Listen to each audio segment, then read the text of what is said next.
Hey guys, it's Grizzy Beer again. Welcome to my next video. Many of you have asked for it, so I'm even more happy to finally share it with you. Get yourself a cold one and enjoy the next couple minutes. Surely you have heard of Reinhold Messner, who is also known as the most famous mountaineer, adventurer, and alpinist in the world. But many do not know the dark secret behind Messner. To date, Messner has made more than 100 trips in the desert or in the mountains. Among them are many ascents.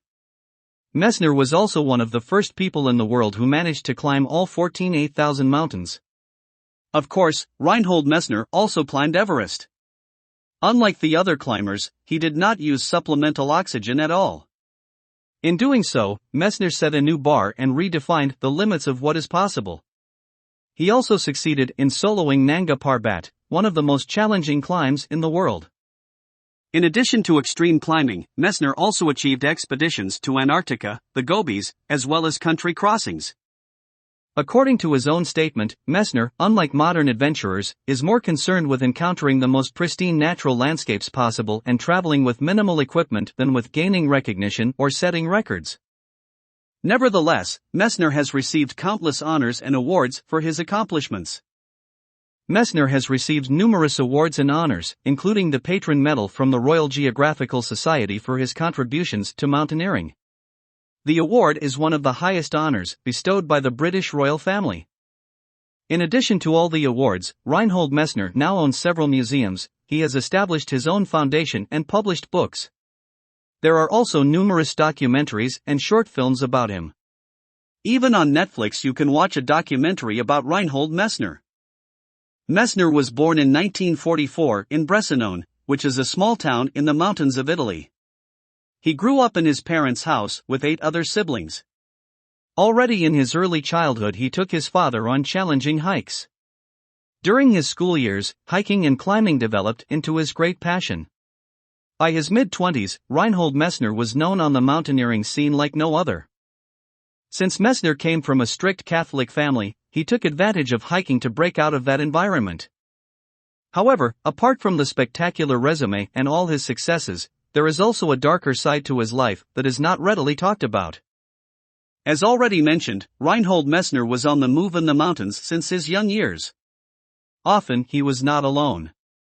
His younger brother Gunther was his faithful companion. The two brothers made most of the ascents together.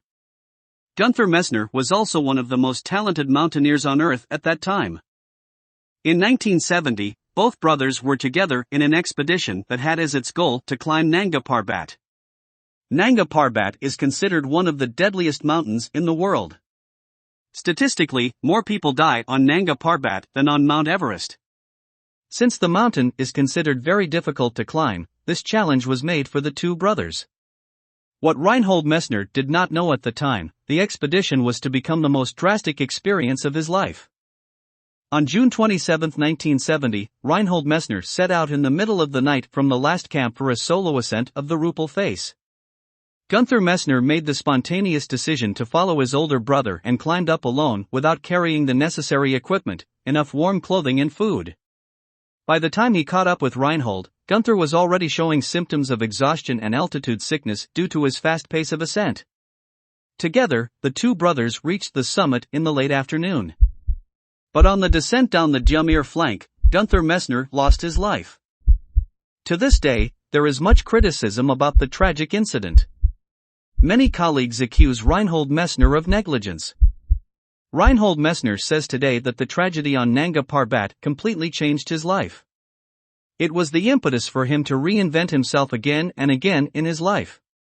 After losing his beloved brother on this frontier climb and having 7 toes amputated due to frostbite, he decided to pursue new paths, abandoning his university studies and taking up the profession of adventurer. He himself says about this decision, "I didn't make a career, I lived a life." In 1978 Reinhold Messner succeeded in climbing Nanga Parbat again. He was the first person ever to climb an 8,000er from the base to the summit solo. In doing so, he chose a new route via the Diamir flank, which has not been repeated by any other climber to this day.